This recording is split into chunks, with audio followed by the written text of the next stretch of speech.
Halo, selamat malam rekan-rekan dosen dan teman-teman sekalian. Untuk kali ini saya akan coba menjelaskan tentang link driven federation dalam data integration. Oke.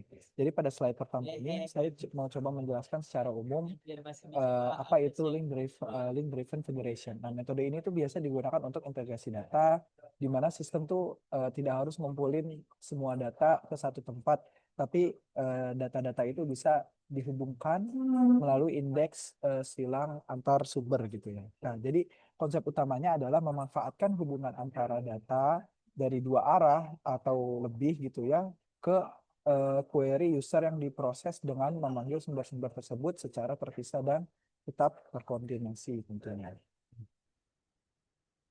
Oke, lalu untuk konsep dasarnya sendiri, nah, link driven validation ini bekerja dengan cara membuat indeks A ke B atau bisa juga B ke A. Hanya saja indeks ini fungsinya untuk menghubungkan data dari dua sumber yang berbeda gitu ya. Misalnya kita punya data source A dan data lain di source B. Nah, ketika user melakukan query, sistemnya itu tidak cuma mencari di satu tempat gitu ya, tapi juga retrieval dari engine yang memecah query tersebut ke dua sumber tersebut gitu, yaitu A dan B. Nah, setelah ditemukan, nah nanti answer dari apa namanya assembler itu akan menghubungkan hasilnya supaya ditampilkan ke usernya tuh bisa bentuk yang lebih utuh.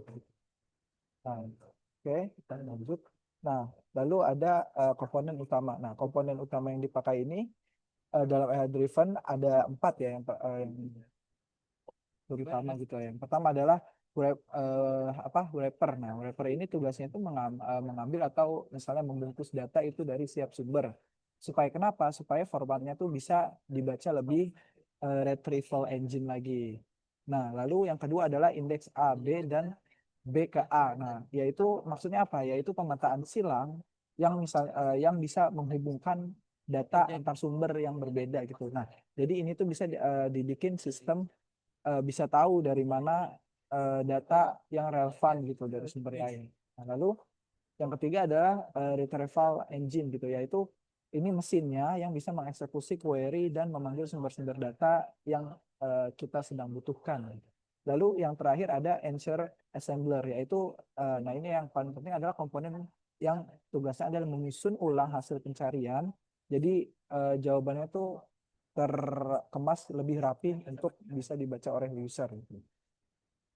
Lalu contoh implementasinya misalnya ada data hotel gitu ya yang berbeda dari source A, sedangkan data reviewnya itu menggunakan pengguna yang berbeda di source B gitu. Nah, indeks A B itu bisa menghubungkan hotel tertentu dengan review-review yang masih relevan tentunya. Nah, jadi ketika user mencari hotel, sistem itu bakal mengambil data dari database hotel dan review pengguna secara paralel gitu.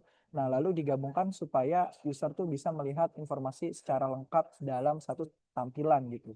Jadi lebih ringkas gitu, lebih tersummary. Nah, lalu model integrasi yang seperti ini tuh bisa membuat sistem yang pastinya lebih fleksibel dan tidak butuh mengumpulkan semua data ke satu database yang besar.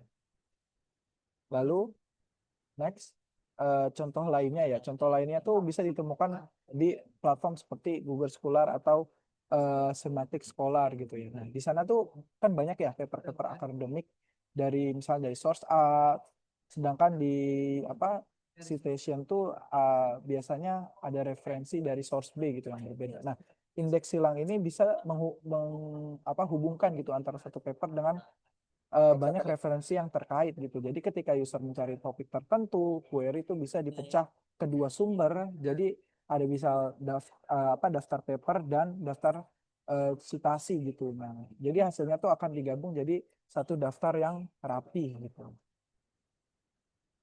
Oke, ini apa namanya di slide terakhir nih berisi referensi yang saya gunakan ya. Nah, sumber ini berasal dari buku jurnal yang membahas tentang integrasi data di antara seperti karya Duan, Helvi dan Lenzurini gitu yang sering dipakai sebagai referensi utama di bidang data integration itu sendiri. Mungkin itu saja dari saya. Kurang lebih mohon maaf. Mungkin kalau ada yang masih bertanya kita bisa diskusi di forum ini. Terima kasih.